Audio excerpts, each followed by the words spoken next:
नमस्कार, मैं हूं आपके साथ निलोफर अंसारी और आप देख रहे हैं V9 न्यूज।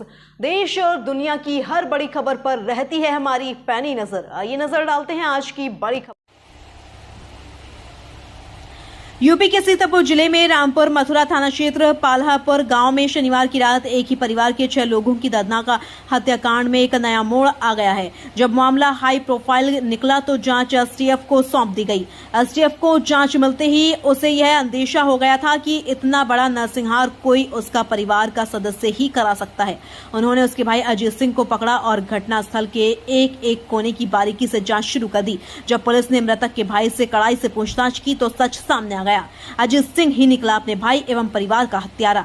वजह साफ थी, संपत्ति के लालच एवं पिता के कर्ज के कारण अपने भाई और उसके परिवार की सामूहिक जघन्य हत्याकांड को अंजाम दिया। सीतापुर से विनीत सिंह की रिपोर्ट।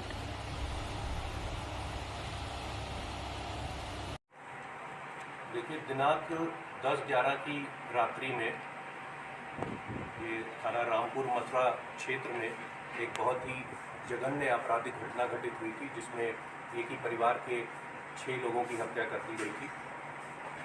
घटना के तत्काल बाद जो मृतक अनुराग के सगे भाई ने अपने आप को एक चश्मदीद गवाह की तरह प्रस्तुत किया और बताया कि उसके सामने ये घटना कारित हुई है और जिसमें परिवार के अन्य लोगों को मारकर अनुराग ने खुद आत्महत्या कर ली है।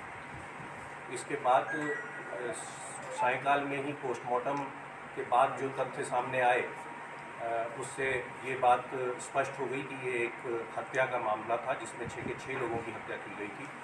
उसके बाद पुलिस ने इसको इन्वेस्टिगेट किया है, विभिन्न पहलुओं को अपनी जांच में सम्मिलित करते हुए साक्ष्य एकत्रित किए हैं और जो तथ्य साक्ष्यों के आधार पर सामने आए हैं उससे मृतक के भाई द्वारा ही ये घटना कारित करना स्पष्ट हुआ है। क्या वजह रही क्या वजह रही ये जो अभियुक्त है अजीत, इसके द्वारा कुछ पैसे और ज़मीन के विवाद के चलते हुए ऐसा महसूस किया जा रहा था कि इसके भाई और उसकी भाभी द्वारा उनसे ये प्रताड़ित महसूस कर रहा था और इसको लग रहा था कि वो इसके साथ बेईमानी कर रहे हैं। एक 24 लाख का केसीसी लोन भी था जो लोगों ने पहले इससे बात की थी, वादा किया था कि वो इसको मिलके चुकाएंगे, जो कि इनके पिताजी के जीवित रहते हुए समय का लोन था, परंतु इनके द्वारा उससे इनकार कर दिया गया। घटना की रात्रि में भी ये एक इमीडिएट रीज़न रहा जिससे शुद्ध होकर इसने इस घटना को अंजाम दिया। कैसे सर सिलसिलेवार अगर बात करें, एक आदमी 6 लोगों की जान लेता है तो कैसे वो करता है, घटनाक्रम क्या रहा? देखिए, घटनाक्रम जैसे मैंने बताया कि जब हत्या के केस की विवेचना शुरू हो गई, जब ये स्पष्ट हो गया कि 6 के 6 लोगों की हत्या की गई है, उसके बाद जो ये अपने आप को चश्मदीद गवाह बता रहा था उससे भी गहनता से पूछताछ की गई। CDR एनालिसिस किए गए, टावर डंप एनालिसिस किए गए। जो अन्य रिश्तेदार थे, पड़ोसी थे, गांव के लोग थे, उनसे भी बातचीत की गई, छानबीन की गई। जो प्रदर्श घटनास्थल पर बरामद हुए, जो कुछ दस्तावेज भी बाद में विवेचना में प्राप्त किए गए, उनसे ये स्पष्ट हुआ कि अभियुक्त अजीत द्वारा स्वयं ही इस घटना को कारित किया गया है।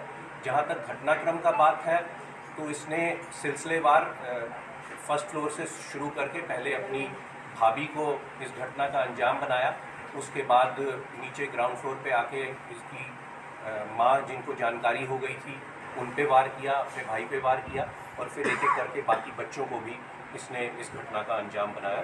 जो विस्तृत इसके बयान हैं उनकी हमने सत्यापन अन्य जो साक्ष्य हैं उनके आधार पे करा लिए हैं और तदनुसार हम आगे विधिक कार्रवाई करें। सर, ये सबको मारने के लिए पहले से प्लान अपना एक दिन बना लिया था या फिर कोई साक्ष्य न बचे इसलिए मार दिया सब कुछ?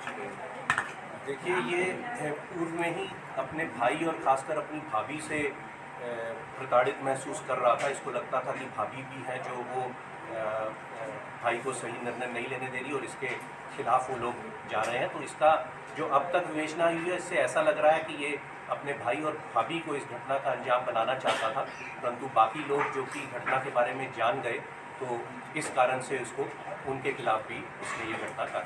सर, ये माँ को किस चीज़ से मारा है?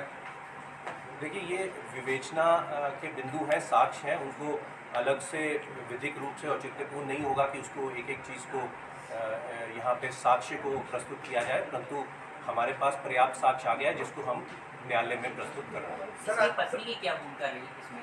क्या कुछ ऐसी भूमिका मिली? देखिए, इसकी पत्नी और अन्य रिश्तेदारों, उन सबकी भूमिका के संबंध में गहराई से छानबीन की गई थी, जांच की गई थी। उनकी लोकेशंस क्या रही हैं, क्या उनकी वार्ता हुई है, क्या जानकारी उनको थी, उस संबंध में विस्तृत विवेचना की गई है, परंतु अब तक की विवेचना से किसी अन्य रिश्तेदार का इसमें रोल नहीं आया। और इस किसी घटना में जांच से कितने लोग और लोग शामिल हैं? एक ही के द्वारा घटना की गई कि और लोग भी इसमें शामिल हैं?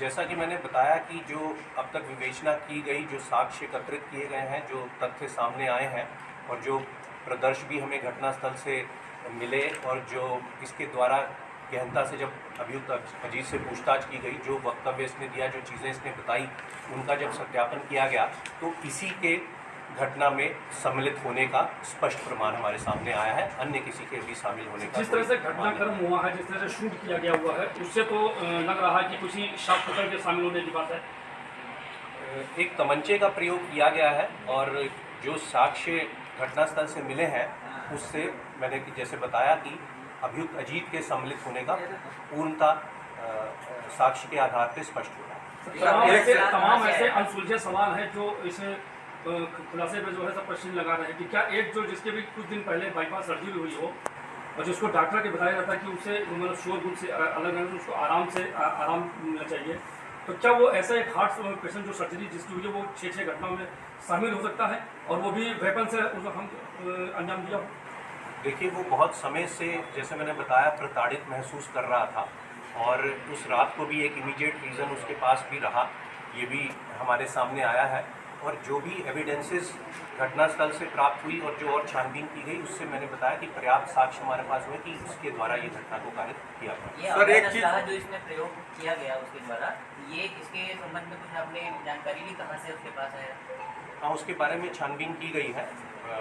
वो उसके पास घर में पहले से मौजूद था, जिसकी जानकारी उसके द्वारा दी गई है और अभी विवेचना प्रचलित है। अभी अन्य बिंदुओं पे और भी छानबीन की। सर, आखिरी सवाल, कितनी टीमों ने कितने घंटे तक की जांच कर निष्कर्ष निकाला है?